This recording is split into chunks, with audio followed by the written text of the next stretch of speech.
అసలు ఒక పూట తింటే ఒక పూట తినలేని పరిస్థితి.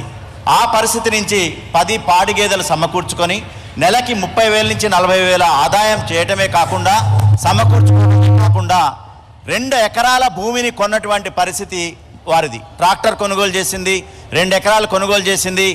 ఆమె మన పద్మమ్మ గారు, పోలేపల్లి గ్రామం వారి మాట్లాడవలసిగా కోరుచున్నాము.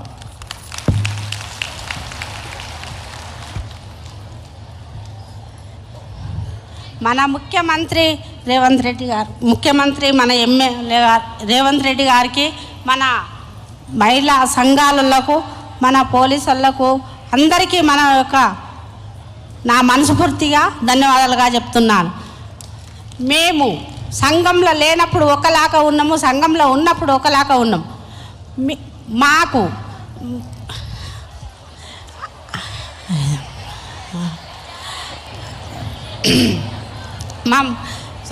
మాకేముందంటే మా 60-70 సంఘాలు ఉండే సార్. మా ఊళ్ళో 70 సంఘాలకు గ్రామ సంఘం బిల్డింగ్. నీ పేరేమో అన్నావు, మళ్ళీ చెప్తాలి. పద్మమ్మ సార్. పద్మమ్మ ఏ ఊరు? పోలేపల్లి సార్. పోలేపల్లి ఏది మన గుడి?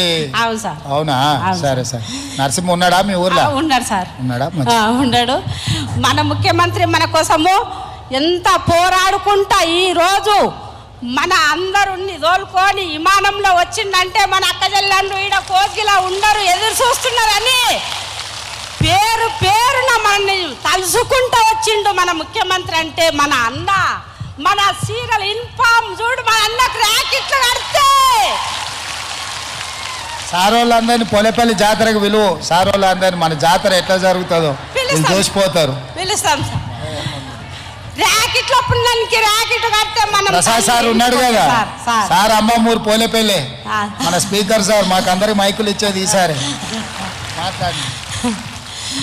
మాకొక్కటి మా ఊరికి గ్రామ సంఘం బిల్డింగ్ ఒకటి శాంక్షన్ చేయండి సార్.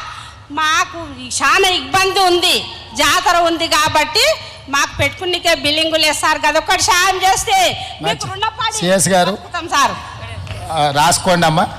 పోలేపల్లి ఇప్పుడు తౌలతా దీంట్లో దుద్యాలకు వచ్చిందా మండలం? కోస్గిలకు ఉందా? దుద్యాలకు వచ్చింది కదా బొమ్మరాజ్పేటలో నుంచి. పోలేపల్లి దుద్యాల మండలం, కొత్త మండలంలో ఆ గ్రామం రాసుకోండి, వాళ్ళకి కావాల్సింది ఇవ్వండి. ఇస్తామా, చెప్పిన ఆదేశాలు ఇచ్చిన. మంచిది సార్, అందరికీ ధన్యవాదాలు. మంచిది. ఇంకేం మాట్లాడుతా అంటే కదా అయిపోయిందా? అడిగింది ఇచ్చినాం కదా, ఇంకేముంది హనుమంతరావు గారు? పిల్లలు ఏం చదువుకుంటురమ్మా?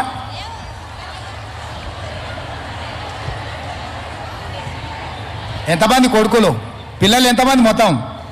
సార్ 2 కొడుకులే సార్. నాకు 2 కొడుకులు సార్.